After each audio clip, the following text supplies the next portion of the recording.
Alright, so here's a progress update on my S13. It's an Rb25. So far, I got the Rb25 back together with the transmission on it. I got both manifolds on. I wanted to clean up a few things as far as wiring. A few of my wires for my Cortex setup was sticking out, so I got this nice high temp tester tape that I use. I took off the old ugly electrical tape when I first did it and used that, so now everything looks a little bit more, or a little better and closer to like the factory look is what I like, besides of course the turbo upgrade and the manifold. But as you can see, everything is wet, so it's kind of sticking out of the garage while it was drizzling a little bit and got wet.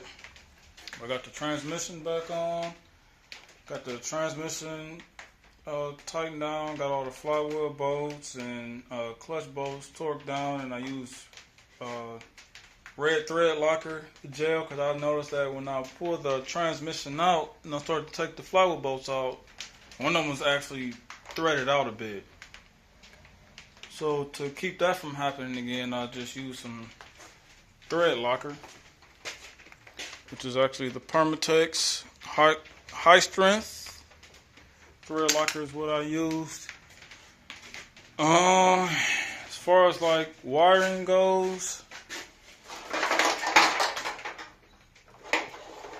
I made things a little nicer around the engine bay where all the wires go underneath the intake manifold. I took this conduit off and I used some more tester tape, so this is a little neater setup around the parts that's actually sewn. Then I had to put in a new cast pigtail because when my serpentine belt had shredded, it took out the connector for it. And as you can see, I used some more tester tape, which is actually going to be easier to tuck underneath the intake manifold now since I used this tester tape instead of this conduit. I got my ISR Performance stainless steel braided rack lines installed. Shout out to Nissan Parts.cc for getting me my adjuster for my Rb25 power steering pump.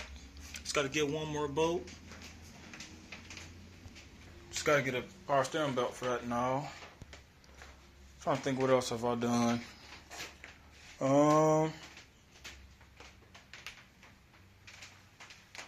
What else? Oh, I figured out the wires for my speedometer, and I got them wired in and everything wrapped over here now. So I just got to get some grommets to cover up my holes where my harness is coming out at, and then figure out what I'm going to do with that hole so I can plug that so I'm not pulling in any fumes from the engine. Then I got my exhaust, which I want to clean up the flanges a little bit. My V-band, cleaned them up because they wasn't sitting flush and I was having exhaust leaks. And that was annoying. And here's my other one in here. Did the same thing, got them pretty close to being almost flush. So then for the rest of the way, I'm actually going to use some high temp gasket maker, because I've actually done that before and it holds up pretty well. And trying to think of what else have I done. Couldn't figure out the reverse lights, so I'm just gonna leave that on. I'm just gonna say fuck it. Don't need them anyway. What else? Pretty much it. I actually want to pull the car out and wash the engine bay. If not, I'll just be careful and do when I get the engine and just go along the sides of the rails. They kind of dirty. Cross member a little dirty. So you got a little old nasty water that's in the radiator. And so I gotta clean that out. So hopefully tomorrow the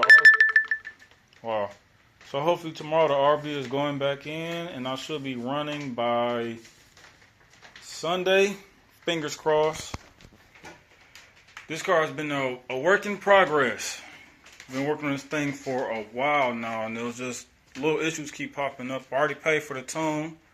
PSI Performance and PA are going to be the guys that's doing the tune for me. And I couldn't get a tune to break the engine in until I paid them, so I paid them already. Of course, I kept my receipt information and my invoice in my email. Trying to think of what else. Pretty much think that's it. Fingers crossed. Hope this thing works out. And then one more little project I got. Over here, I have my upper radiator hose. As you can see, I got a temp sensor in for my AEM water temp. And I bought this nice fan controller setup that has this threaded temp sensor. And I actually want to drill and tap right here for it, so I'm actually getting the same coolant temp reading that my temp gauge is getting.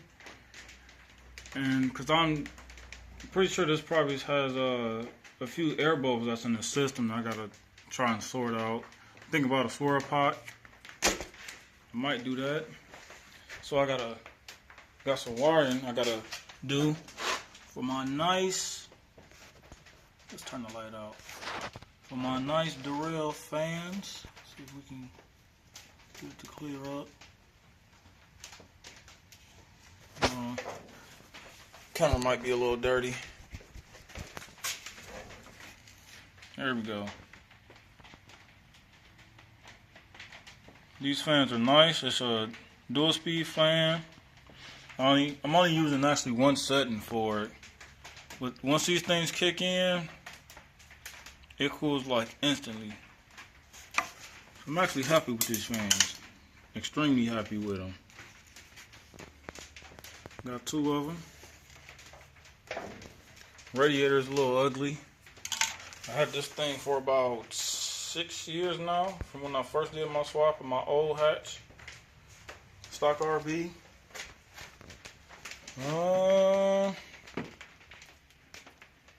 There's the turbo. Leaking a little oil. Might get that rebuilt, or might not. Might just wait till the winter time. My exhaust is the ISIS, which is pretty much ISR performance now. Love it. Nice and quiet till you get on it. But other than that, tomorrow the RB is going in, wiring up everything, make everything look nice and neat on the harness side of the engine bay. I gotta get some oil for it, gotta get some more trans fluid, about a gallon of gas, and fire it up. Fingers crossed. And that is it for this video.